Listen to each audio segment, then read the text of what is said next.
Welcome back and good morning or good evening, as it happens to be in different places when you're seeing this. And at another session where we are going to look at meanings of words based on the context while we are reading. Let's get going. The word pillaged could be deciphered, big word, from another key word in that line, which is havoc. If I know the meaning of havoc, then I may be able to decide whether it is positive or negative. So let us see. So we can see basically it is talking something negative. So basically, this one happens when the armies walk through villages and plunder everything. So basically, here pillaged means they are making everything rubbish. They eat off all the corn, they spoil all the fields and things like that. That is what is pillaging happening here. So it's creating havoc. Havoc means real mess is happening there. Do you see any clue words here? For me, the only clue word is when actually.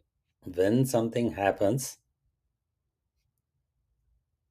the main thing happens, describe. Another thing we have to be clear is many of these words will have different spellings in modern languages, but this is not that case. Here, there is another word called decry. So we have to be very careful. So there is a lot of confusion when these kind of words come. We will think that and think this. So see how it goes. Here, when something happens, only he can describe. He's saying. So what is that? What is that something happening when he will describe? So let us see. We don't know what is happening. Oh, fog is lifting. So when fog is lifting, what is it that is happening? He is trying to describe, he says. So let us see. So basically, it is seeing something far off. For example, if you are going in a ship and there is fog, so you are seeing land once the fog lifts. That's what that sentence seems to be meaning. So basically, seeing something far off is descrying. So if you are not able to see, you can say, I'm not able to describe, maybe. Okay, but we are only worried about understanding the word in that context while reading. That is the ultimate purpose of these sessions. So we are good here. In this case, we are not worried about positive or negative because the word enjoy says it is a nice thing that is happening. But the question is, what is that person enjoying? Is he liking both those countries or liking both those countries' authors? Or is he a native of those two countries? That's why he's liking it. We don't know. But this is related to something plural which, which is enjoying actually. So let us see.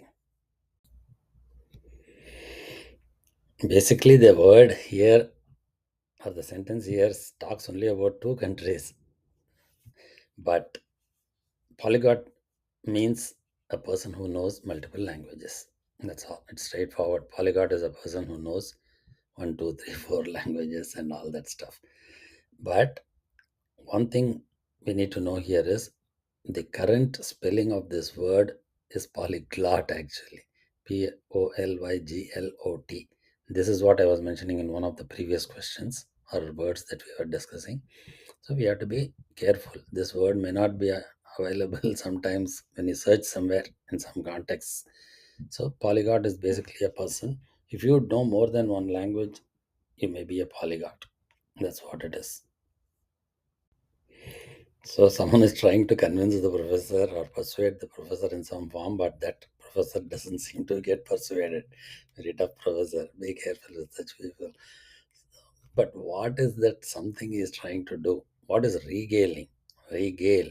Gale, I know what is gale, but I don't think that has anything to do here because the word re disconnects that regale thing. So regale is could be anything. Is he bombarding him with some new information? Or is he, I don't know what else he is trying to do there. So he is not being convinced. That's all. Something he is doing which is not convincing. So let us see the meaning of the word. So when you're trying to convince somebody in a little slightly humorous form with anecdotes and things like that, is what seems to be regaling. Basically, he is trying to tell some stories or background information which he feels the professor may be impressed rather than more about facts or anything. Because if it was real something important and critical, the professor could have been persuaded. So here it is a little bit on the lighter side when you talk to convince somebody. Maybe it's called regaling. Basically, that's all it is. Okay.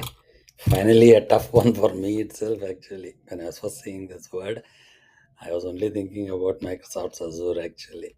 So, but while reading a book from the 1800s or the 19th century, there is no Microsoft Azure. So, we have to be rest assured that it is not that. But what is Azure Vault here? I mixed up with Vault in this case because I wanted to talk them together. Azure is something, Azure Vault in this context is a little bit different actually. So I wanted to bring that up. And also, it talks about two things: terror, that means it is causing some fear or something in the mind of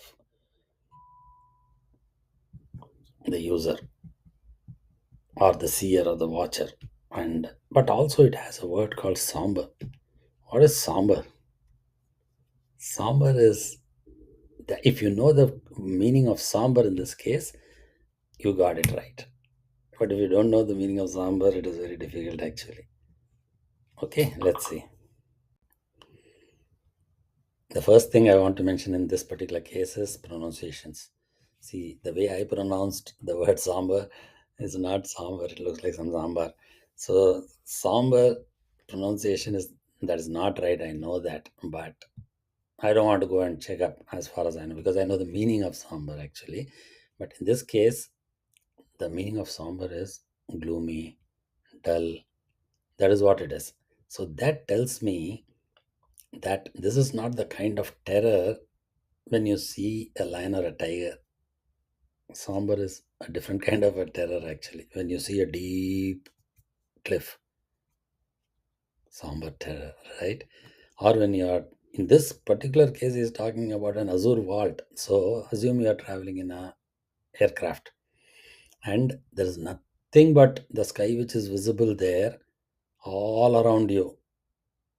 That is the kind of situation he's talking about actually. Very interesting. So that's what it is. So let's keep going.